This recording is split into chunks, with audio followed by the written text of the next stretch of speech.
Hey, what's up, y'all? It is your boy, Allen Maldonado. It's the host of Mal 20 Mindset. This is the running podcast for running enthusiasts, for elite runners, novice runners, and those that love supporting the runners in their lives. Man, I got an incredible runner, a fitness coach, Isaac Rich. Welcome to the pod, baby. How you doing, man?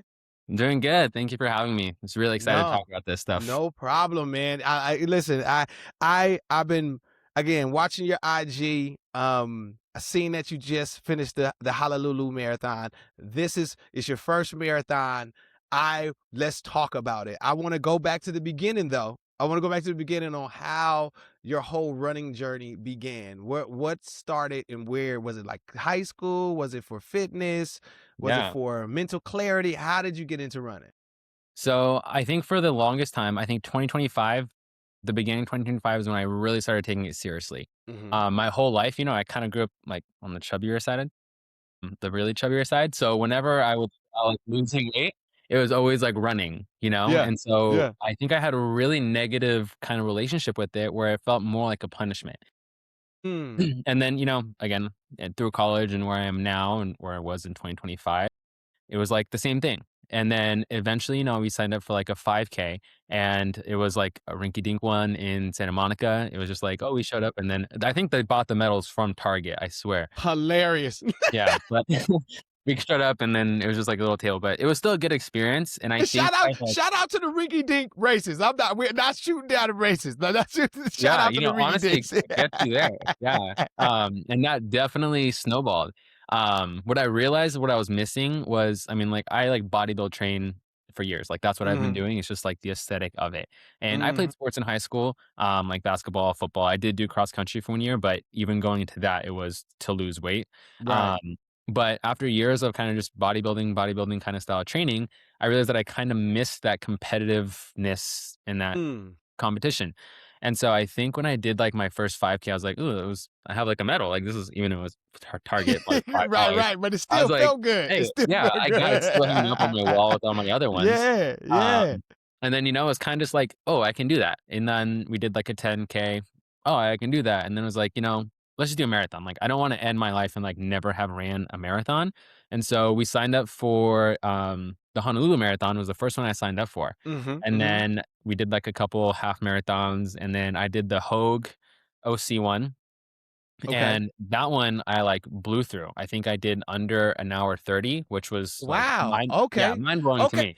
So my question is let's talk about the training for this. I know you signed up for a few races before you got to the marathon. Like how did you think the training changed you? Like what about training as far as you outside of running did it affect? You know, um, when I was running on my own, it was always just like run the fastest and the furthest you can each time. And Mm. obviously, like that leads to burnout, and you can't always like PR every single run, every single Yep. 5 mile, 2 mile. Yep. And so I use an app called Runna, which I'm lucky enough to like partner with now. And that kind of the programming put it in like a way that like, oh, like this is how I program like one of my clients or like bodybuilding Mm. kind of style thing too. And so it was fun to have like a mix of like, and in the app, it says like, this is a conversational pace. You should be able to talk through this. And Yeah. so kind of that internal battle with like, there's a reason and in this process of going slow, like there's Mhm. adaptations that going slow does to your body that you need to do. Mhm. And, I think that kind of changed my outlook on training. And like, I think there's a little bit more of an appreciation for it too. Yeah. Like before I played football, I was like, this looks stupid. They're just running at each other, And then when I played football, I was like, sorry, I got dogs. When I Yeah. played football, I was like, "Oh, there's a lot of stuff going on. These people are doing different jobs, everything, and there's a Right. new appreciation." And I think I kinda Mhm. grew that with, running. Um, but yeah, that training was really great, and it kind of, like, changed my outlook on And so my next question is what was the hardest part of training? Was it just the miles? Was it like juggling your schedule? Because once you decide to do a marathon, that's a huge commitment. So what was the hardest part of your training? there's a couple things. So, the first one was I kinda had to come to terms with, like, I was still, like, cutting, like, I'll still do, like, bulks and cuts a little bit too. And so I had to come or, like, really talk to myself. I'm like, "Right now, you're training for a performance style thing." Like, running, yeah, you're burning calories, you're doing that, but because you're training for the performance aspect of it and getting better and training for those adaptations, you have to feel well. And so for me, it was like kind of hard to lose weight when I'm like trying to run these miles because I'm gonna eat before the run. I need to eat, during the run, and that was the hardest mental thing for me too. Where I'm like, like I could be burning 100 calories, but I'm gonna eat it back in this gel. Which again, is definitely something like I've worked past, and something I even preach to my clients now. Mhm. Another thing too was I feel like the scheduling wasn't too hard. I think I did have to take a step back from the actual like bodybuilding and kind of, you know, obviously I can't do things. I need to delegate my time and my energy Yep. mostly too. I'm Yep. very fortunate. Like I'm an online coach. I get to go to the gym and that's kind of like part of my job. So I have availability for it. But the biggest thing was, I was supposed to run the Long Beach Marathon in October. And my longest run in like that training was 21 miles. And Mhm. at mile 18, my knee just like gave out. Like it just couldn't run. It was terrible. And again, like my big ego, I was like, I'm this close. Let me just walk those last 3 miles. So I spent like the Right. other rest of the hour walking it, which I tell people not to do. Don't do that. If it hurts, just stop the run. Don't it always work out that way? Like, I Yeah, got yeah. the greatest advice for everyone else, but for yourself, you're like, "You know what? Imma push through." Ah. Right, right, right. Yeah. But I ended up reaching out to another creator, Do Better Fitness, who's like a running gait mechanic, specialist. And he opened my eyes so much to, like, how he was like, "You're not running off your big toe. You're not using your glutes when you're running. You're overstriding your heel," all things that, like, I'm like, "Oh, yeah, you should do," Hmm. but nothing that, like, I'd ever had anybody tell me. And Right. so, we did a bunch of assessments, and I had a big change in how I do my leg days. He kinda programmed something Mm. for me that was, way different than what I've been doing. It's not Right. bodybuilding stuff. It's a lot of, like, the stability aspect of The it, and he's like, mobility act. Yeah, yeah, yeah. yeah, Jump these things boxes, that will all of that. Yeah, yeah. yeah, and so stuff I'm still working on now, but I unfortunately wasn't able to run the Long Beach Marathon, which was terrible, and, like, that was, like, 2 months before, like, the Honolulu one, so I'm, like, freaking Mm. out because 'cause I'm like, "Ugh," I have, like I wanna go to Hawaii and run a marathon, like, that's, like, what I've been training for literally, like, all year. Yeah. Um, and so kinda taking that step back from running and kind of approaching my training as a whole, that kind of took over my Yep. training, which I'm Yep. very appreciative for, you know?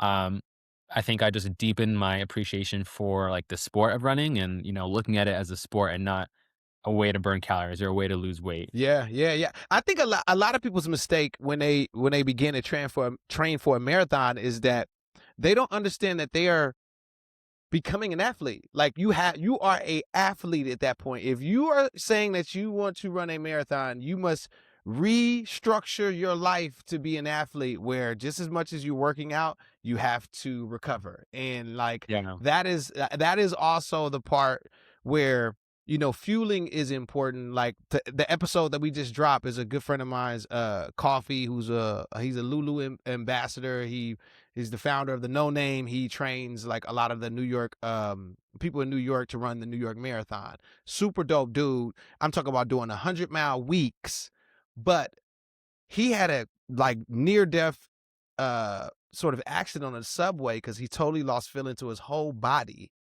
because he wasn't fueling. He would go for runs at night and then not eat afterwards. So wake up and get through the day, probably eat, and it wasn't instantaneously. He's been running for about 15 years, so it caught up with him. So Yeah. him telling me that story, fuel up. Like listen, I'm eating before in yeah, no. So you get through this injury, you're now preparing, you got your mind on Honolulu. How did you get yourself ramped back up to get prepared for the marathon? I continue to do his workouts that he was doing, and he's Uh, he's amazing. I cannot recommend him enough. He kind of added some adjustments, and we kind of checked in how my running was going and, helped out a lot. Obviously, I'm still perfecting my running form. yeah, Which like side note is such a hard thing to do because it's like one repetition, you have to like do it the exact same over and over and over again. And when you learn something, it becomes like your muscle memory to do it the wrong way. So when you're right, running for like an hours, you're just like the same thing, same thing, same thing, same thing, and then you zone out, and then you're like, my hips starting to hurt. I gotta zone back in.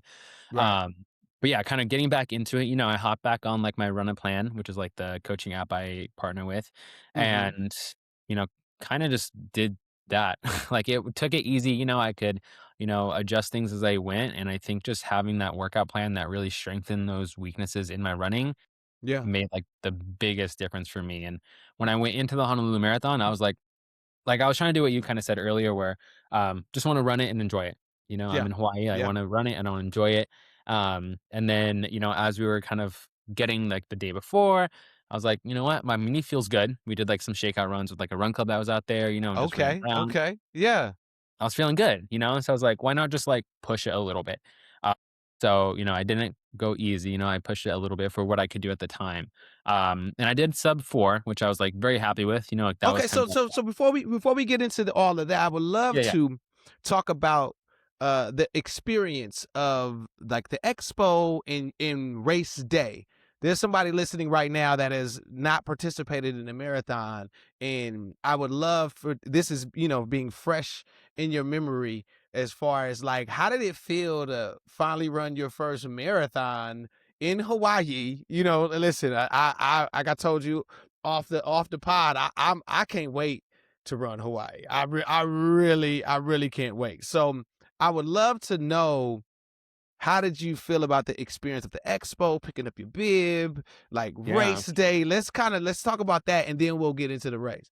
Yeah, so one of the big things, because I ran with my girlfriend, one of the biggest things we were kind of, like, debating, because 'cause I'd never been to Hawaii, and so I'm like, I wanna go enjoy Hawaii too while we're out there, Yeah, yeah, was yeah. like, do we plan it so that the race is at the end of our trip or, like, the beginning of the trip? And ultimately, we decided, like, putting it towards the end because we don't wanna, Mhm. like, run the race and be tired. But what we realized was like, "Oof, it's kinda hard to enjoy it when you're, like, getting anxious about, like, oh, we're about to run 26 miles, furthest we've ever ran," you know? Right, Um, right, right. I so I don't was want to like, go "Ooh." for a hike in the jungle. Yeah, yeah. Blow the legs out, right? But, yeah, we did get to experience some cool stuff. It was, like, a little bit Yeah. rainy in Hawaii at the time, but the expo was great, it was really fun. I, like, make content, so I was, like, going to different shops, we got some free stuff. I got a really cool, like, this company called Forge had, like, a running analysis, so they had you on treadmill, they tracked all this stuff, really cool stuff, some really cool brands that we got to look at. Nice. And then I had, like, my little Vanguard Meta glasses, which, I don't like, but I'll get into that during the race. But yeah, the bid pick was fun. You get to see everybody there. There's like the big banner, and you like look for your Yeah. name, and it makes you feel like a part of something that was really Mhm. special. Um, And yeah, this take us to race day. Like now, so because I talk about this for the Vegas for the last marathon I ran. Like the night before, I don't care. I can say it was my 14th marathon. I'm anxious. I can't sleep well. I got an imaginary knee injury now. And I'm like, oh, here we go. Now my left knee hurt. Like, oh, okay, right, perfect timing. The day before. We're talk about that as far as did you have the night before and then leading up to like race day and seeing just the crowds and sort of the corrals forming. Talk about that for me. yeah. So it was early. I think I want to say the race started at like 5. So by the time we have to like go to the shuttle, wake up, get ready, go to the shuttle, come there. We woke up at like 3 a.m. So we Mm, ended up going to sleep really early, which I thought I would have like a harder time doing that because I'm like, again, like yeah, you said, yeah, yeah, race, yeah, race, yeah, race, yeah, race. I knocked out right away. One of the big issues for me is like whenever I wake, I gotta go to the bathroom. Like as soon as I wake up, it doesn't yeah. matter if I'm waking up at whatever. And then I think before the races, I'm like the same thing where I'm like, I don't know if it's like a phantom bathroom break that I need or if like I actually need to go. So I had to go to the bathroom like 4 times.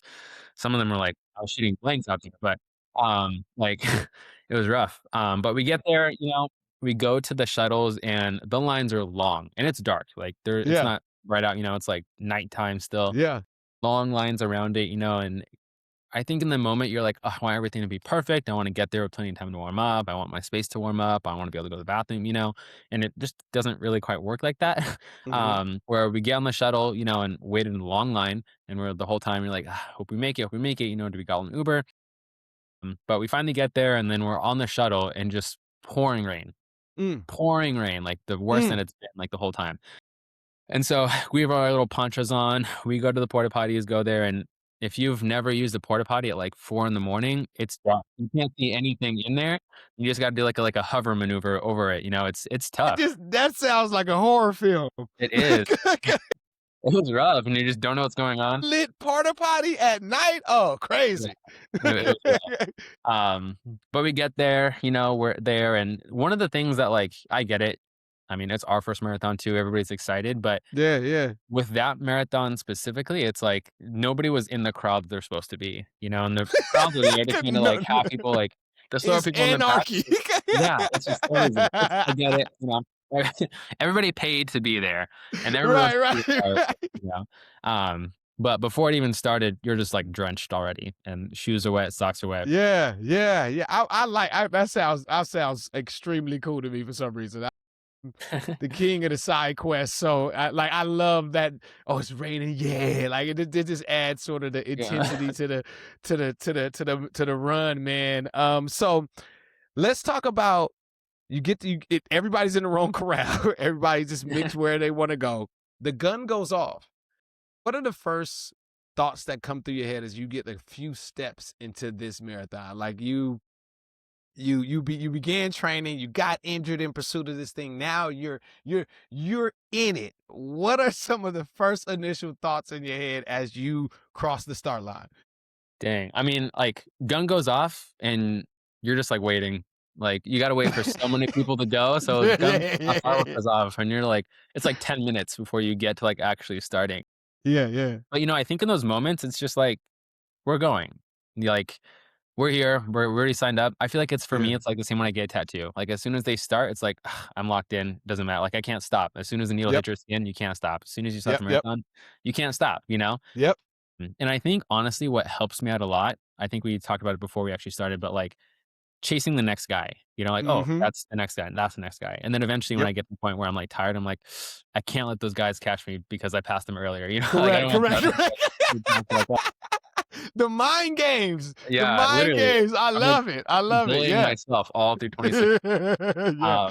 But it kind of takes my mind off things when you're like hopping around, and I'll complain about it. I'm like, "Ugh, see, this is why you start in the back because you're slower, or you're walking and it's not enough, Right, right. and I'm like weaving through. Again, everybody paid to be there. It's a great time, Yeah. but Yeah, yeah. uh, no ill will. But I think that kind of takes me out of like I'm running a marathon. It's like, Correct. oh, let me catch this guy. Let me catch this guy. Right, right. So, I think that's like a win, and one of the wins, like having a really competitive mindset with yourself where Right. you So start. so let's get to the nitty-gritty. Let's get to that mile 20 mindset, that moment where you hit the wall, where for me, I always say it's your fifth grade bully coming in front of you with all of your unhealed traumas and On a just big throwing it poster at just watching. yeah, yeah, just throwing And it at you like, okay, that didn't work. Let me try this. Like, so what was that for you and what mile was it? What were the thoughts that were invading your mind? I think, like, there's a bit of pain. Like, I got to mile 16 Mhm. and crampings, like, started to happen, like, when Ah, you take a little bit too big of a stride and then your hamstring cramps when it's come back up. yeah, And yeah. so, like, I would pull to the side for, like, a couple seconds, and try to grab your ankle, try to stretch your quad, and then as soon as you Mhm. shorten your hamstring, that cramps. And so you kinda get to a point where you're like, Mm. "I can't even bend my knee or flex my knee because it's just, like, going." And that was at Oof. mile 16.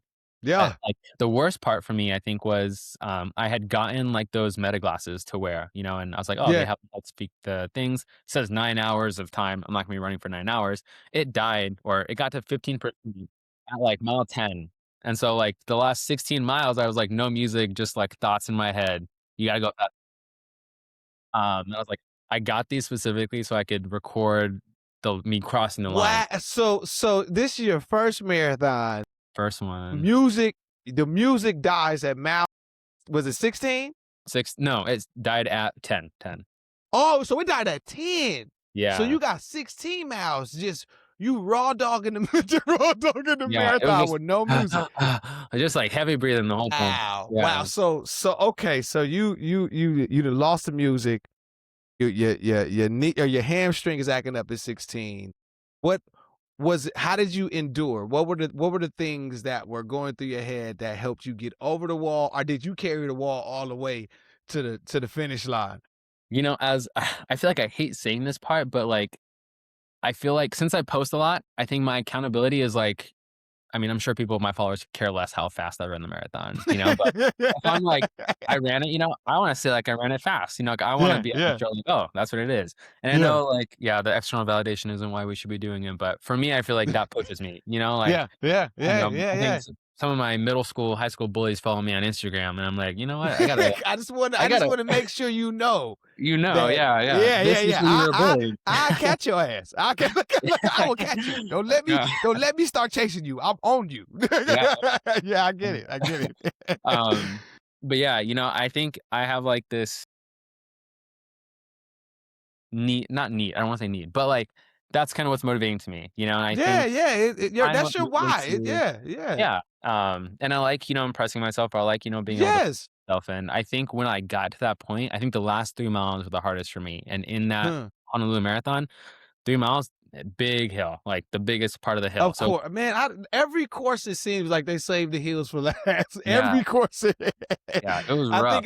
think it's a part of the program as far as Yeah, like, all I right, we definitely gonna tease them with a nice little down slow right before the end. Heel, go. Yeah, yeah, no. So literally. okay, so that last hill was the most difficult part. So how did you persevere? You know what? There was, a girl fast, by the way, really Hmm. fast, and a guy. Yeah. And for the whole run, I had to force myself because before the race, I dropped my water bottle and I had no idea where it was. I had to force myself to get water every time because I know, like, when I lock in, I won't get it, and then I'll feel it when it's too late.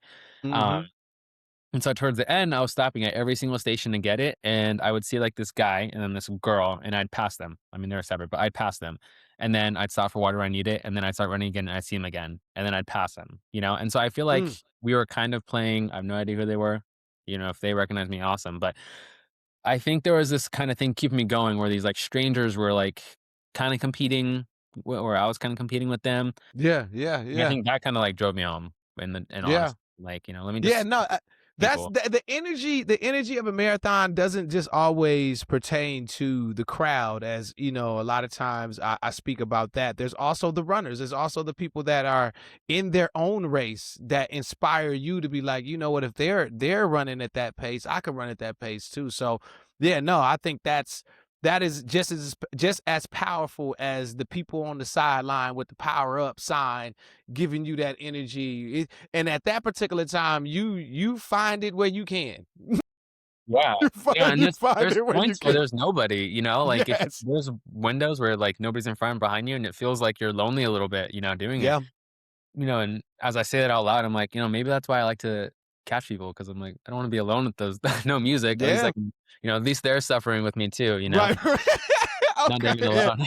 No, I get it. I definitely get, and especially with no music. I lost my phone in the Chicago Marathon and completely lost my mind. Completely lost my mind. The bully came with Spoilers, all yeah. of my childhood traumas and laid them out on the floor, and I paid attention to every one of them. It was by far my not my toughest race, but it was because I had nothing wrong with me physically, spiritually, but mentally it was I was walking, I was pouting like I just didn't want to run no more. I was like, I don't like being here. I don't Yeah. like I don't like none of this that's going on, man. Like it shout out. I said it on another pod, but shout out to the fan. I had a fan in the crowd recognized me from a TV show.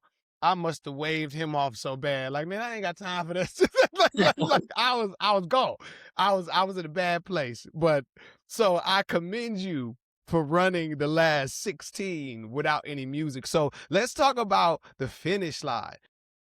You raw dog this with no music. You cross the line. How did it feel? It felt like it went by so fast. And Mm-hmm. like, when you finish the cross, like, I mean, you had that horrible time during that race, and then you signed up for more right after, or maybe not right Mm-hmm. after, but you wanna sign up Yep. for more. When I first finished that, I felt like that felt so easy. Like, I'm in pain, Mm. I'm limping not limping across, but limping away with my medal. I'm sitting on the grass, and I'm like, That sucked, but that was, like, a really great experience, and it goes by Yeah. so much faster once you finish, and I'm even Yeah. during training, when you run, like, like, the 15 miles is the furthest I ran. When you finish, it's like, I just did that, and it was so I it's over already. Yeah. Yeah. Um, yeah, and I think that makes maybe it's like your brain tricking yourself into like, "Oh, let's do another one. It went by fast. It's not even that bad." Um But yeah, I think I the mean, finish line is great. I think it works for everybody. Like sometimes when it's a good race or a bad race, man, something about the marathon. Like I had a guest on talk about as soon it was 4 a.m. She was signing for another one. Like it was like and she had and she like almost died completing it. Like she was like I was like 4 a.m. I'm back on it. Like it's something about the marathons that change you in a good way. And that's my next question as far as you completing this marathon, how has that changed you as a person, in your personal life, business, etc.? Oh, that's a good question. Um, wow. I feel like, with the running, like we think we talked about earlier with like the recovery, like it's not the running. Yeah, you're running, but it's more about the fuel, not more, but it's also about the fueling equally amount with the recovery and, the preparation in terms with that. And I think the same thing goes with like business. And, as a coach, I need to make sure that I feel physically well and I feel physically, mentally aware and present when I'm coaching a client or like giving feedback or adjusting things.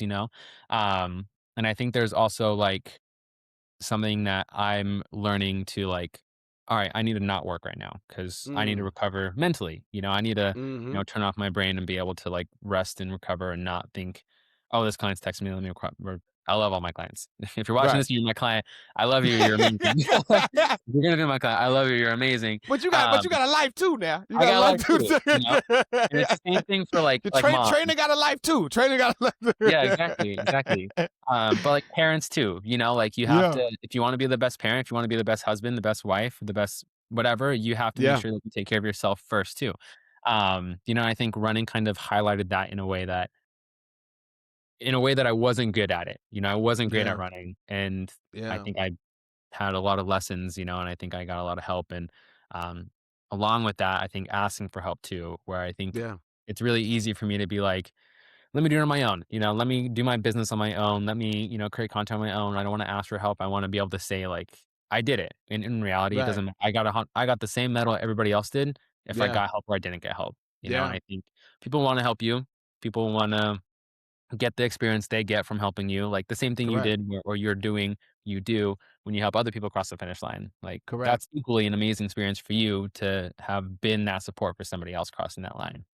Yeah, yeah. I mean, like I say it all the time. Running is the time that you have these sort of personal conversations, these internal conversations that you rarely get to have outside of my time running. I know that it is for me. It is very personal. Where like when I run marathons, like that's probably the longest I get to have a conversation with myself Hmm. without any interruptions. Like when I'm running at around the house or nearby, I got to worry about cars. I got to just I'm not able to really kind of zone out and feel safe within the run because I got to worry about the world. Where when the marathon, like all my only job is to run, and that's just a beautiful, peaceful space. Then I could have these personal conversations, good or bad, because sometimes Yeah. Even those I ones that don't don't last. I don't like what I got to say to me. Like Yeah.